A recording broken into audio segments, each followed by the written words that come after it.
okay.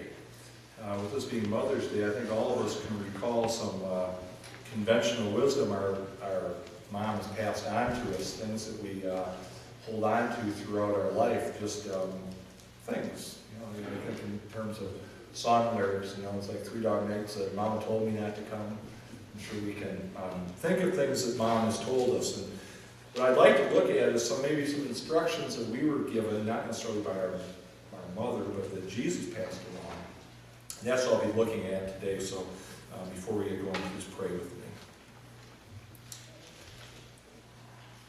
Grant us, O Lord, to know what we ought to know, to love what we ought to love, to praise what delights you most, to value what is precious in your sight, to learn to hate what is offensive to you. Do not suffer us to judge according to the sight which we see in our eyes, nor to pass sentence according to hearing of the ears of ignorant men, but to discern with all true judgment between things visible and spiritual, and above all, always enable us to inquire what is good and pleasing to your will. Amen. That was actually a prayer from Thomas A. Kempis in the 14th century. It's amazing, as I said, how some messages remain, some prayers are timeless. And one of the things we forget, that things don't change a whole lot throughout time. One of the things that always came up in seminary with me was that the church has changed. Things are different now than it was 100 years ago or 50 years ago. Kids are different. Things are different. But if we really attend to the things that Jesus came to attend to, we realize there really isn't much difference. The concerns that are in the world are pretty much the same today. What I'd like to look at today is, I guess, how we do things, or particularly within the church. Last week was Easter, or 2 weeks ago was Easter, and a tremendous event occurred. Jesus rose from the dead. He did it for us. He did it for a purpose. And what I'd like to look at is, what was the message that early church carried forward after this Lord of glory rose from the dead? After he was taken to the cross and he rose. What was the message? I've asked this periodically since I've been here. We look at the amazing growth within the church in that book of Acts. 3,000 here, 5,000 there, a family here, another family there. And it just grew like crazy. I'd like to look at what message were they communicating, because the fact is, in the book of Acts, they didn't have a Bible. So here I am, I'm beating on, reading the Bible and the Word of God, and that church seemed to manage to do something without the Word of God. They couldn't John 3:16 them, they couldn't beat them over the head with the Bible. And what's interesting is, with most endeavors, if we think about this, most things we do in our life, as time passes, we get better at it, don't we? Think about it.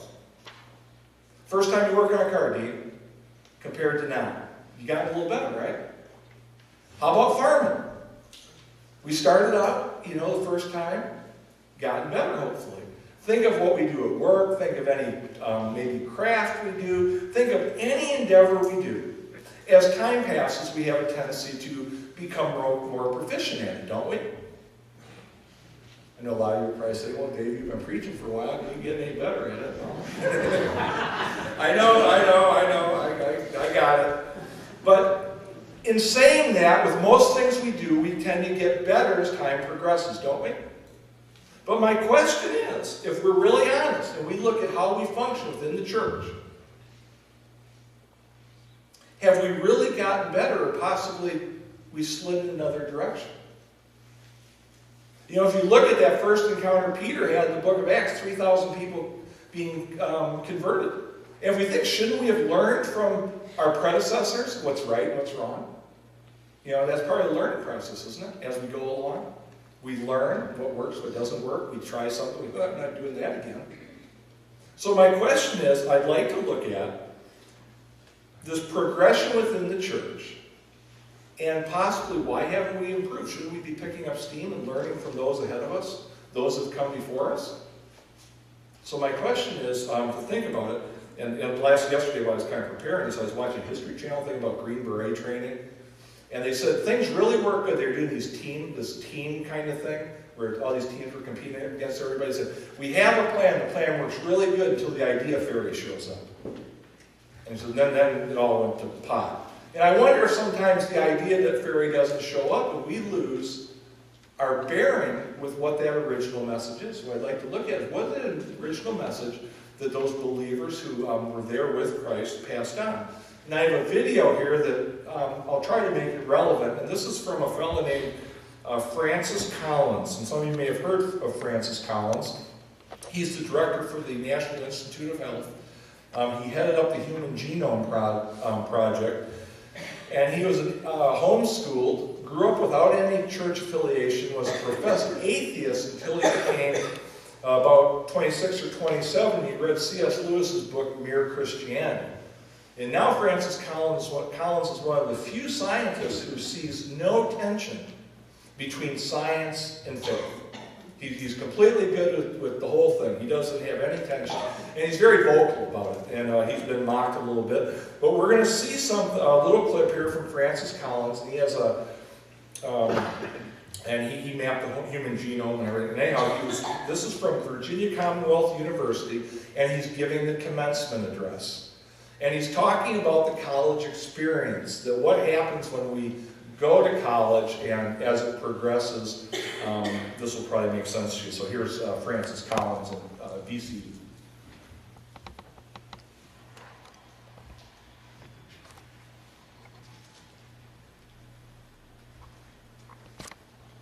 And yes, that is a double helix on the fretboard.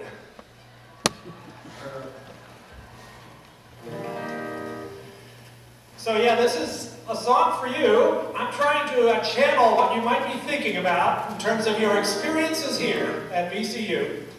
Except I'll tell you, the last verse is not about you, it's about the faculty. They get a verse too. I came to VCU, had not a clue, so I followed directions. I worked, I studied hard, made lots of friends that had connections. I crammed, they gave me grades, and may I say, not in a fair way. But more, much more than this, I did it their way. Know what I mean?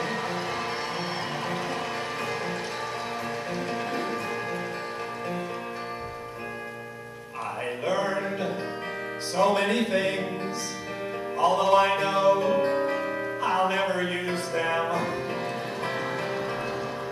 The courses that I took were all required, I didn't choose them. You'll find that to survive, it's best to play the doctrinaire way. And so I knuckled down and did it their way. Well, yes, there were times I wondered why I had to cringe when I could fly. I had my doubts, but after all, I clipped my wings and learned to crawl. I learned to bend, and in the end, I did it their way.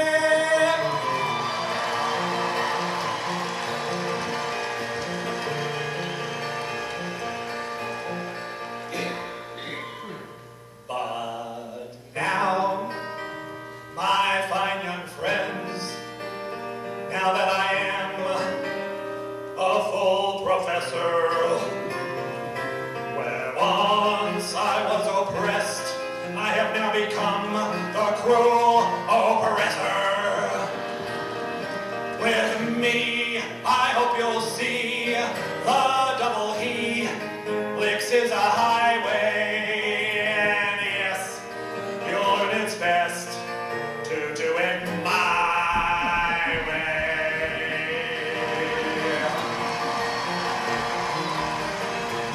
Well, I'm just a man. What can I do? Open your books, read chapter 2, and if it seems a bit routine, don't talk to me. Go see the dean. Just start today. Love DNA and do it my way.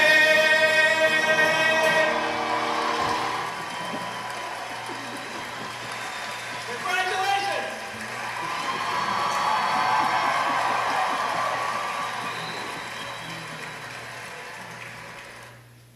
Now, you may be wondering, what the heck does that have to do with Acts 2 and 3?